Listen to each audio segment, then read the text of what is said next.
Começa agora no seu rádio Papo de Esporte. Ótima sexta-feira para você! Vamos juntos com as principais notícias do dia e também com uma análise do que foi a semana de futebol continental para os times do Brasil. Começo pelo Grêmio, que teve Renato Portaluppi surpreendendo a todos na noite de ontem. Esperava-se um Grêmio com força máxima contra o Guarani. Mas a verdade é que o técnico trocou 7 jogadores na escalação e mesmo assim bateu o time paraguaio por 2-0 para carimbar a passagem às quartas de final da Libertadores. Um luxo que premiou a ousadia do treinador. Sem desmerecer a competição, o foco também foi descansar boa parte dos titulares para a sequência de jogos do Brasileirão e também das semifinais da Copa do Brasil. Nomes como Jeromel, Vitor Ferraz e Matheus Henrique sequer pisaram no campo da arena. Inicialmente, seriam só 6 mudanças, mas Luiz Fernando sentiu um desconforto no aquecimento e Ferreira foi promovido a titular. Aos 3 minutos, já havia dado toda a tranquilidade do mundo ao completar para as redes cruzamento de Cortez. Vitória do Grêmio tranquila então e Renato Portaluppi vem cumprindo a promessa de que brigaria em todas as competições e que no Brasileirão estaria lá em cima na tabela, já no começo do segundo turno. Tá bem de previsão o Portaluppi, hein? Já o São Paulo chegou à liderança do Brasileirão após vencer o Goiás fora de casa com imposição e com todos os jogadores entrosados, sabendo exatamente o que fazer dentro de campo. Depois de tantas mudanças, até chegar a que pode ser considerada a melhor versão do time na temporada, a equipe de Fernando Diniz mostra que vai brigar lá em cima e vai sim em busca do título brasileiro. Ainda resta muito Brasileirão pela frente, mas o São Paulo chega nesse momento com a certeza de que entrosamento e a união adquiridos pode levar o clube ao 7º título da competição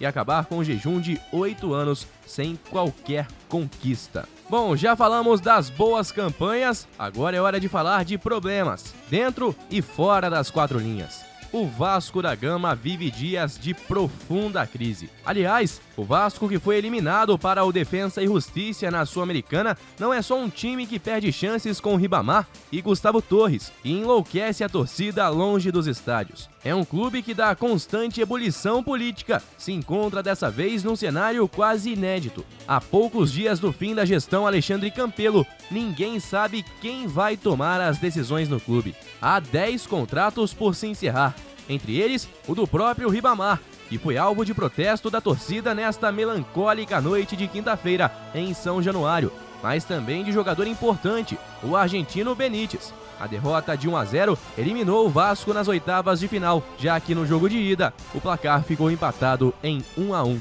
Outro detalhe que ficou nítido na partida de ontem foi a necessidade que o Vasco tem por Germán Cano. A ausência de Cano parece sinônimo de falta de gols e de uma consequente derrota para o time cruzmaltino. Um outro detalhe a se observar, já fazendo um link com o Flamengo, que é o nosso próximo assunto, é o papel dos treinadores nas decisões tomadas dentro das partidas. Nesta semana ficou muito claro que as derrotas e as consequentes eliminações de Flamengo na terça e Vasco na quinta passaram pelas mãos de Rogério Ceni e de Ricardo Sapinto, respectivamente. Ceni mexeu muito mal na terça e Ricardo Sapinto demorou demais para tomar atitude ontem. Foram 18 minutos perdendo até que o treinador resolvesse, aos 30 da segunda etapa, fazer alguma alteração para buscar o empate. Fato é que no Rio de Janeiro, 3 equipes estão em um momento de crise e pressionados por resultados. O único que se encontra em um estado mais pacífico é o Fluminense. No Vasco, acabamos de falar sobre toda a situação dentro e fora de campo.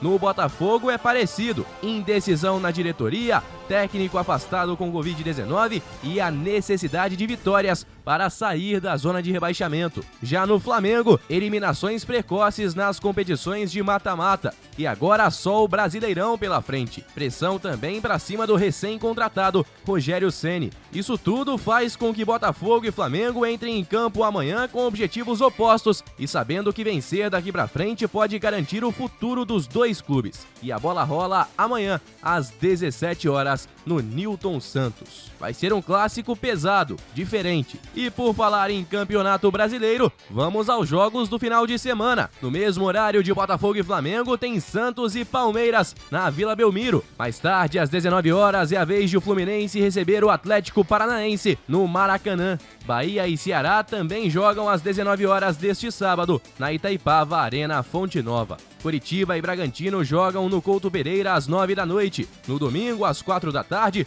2 partidas. São Paulo e Sport no Morumbi e Grêmio e Vasco na Arena do Grêmio. Às 18h15 tem Atlético Mineiro e Internacional no Mineirão. Já na segunda-feira, a rodada se completa com o clássico goiano, Atlético Goianiense e Goiás, às 8 da noite, no estádio Antônio Ascioli. Na tabela, o líder agora é outro, o São Paulo, com 44 pontos. Atlético Mineiro tem 42, Flamengo 39, Inter, Palmeiras, Santos e Grêmio tem 37 e o Fluminense aparece em oitavo com 36. Fortaleza e Corinthians tem 30, o Ceará tem 29 pontos, Atlético Paranaense 28, Bahia e Atlético Goianiense também 28, o Bragantino tem 27 pontos, Sport 25, na zona de rebaixamento, Vasco 24, Coritiba e Botafogo 20 e o Goiás 16 pontos feitos até aqui. Um excelente final de semana para você e a gente se encontra na segunda com muito mais por aqui.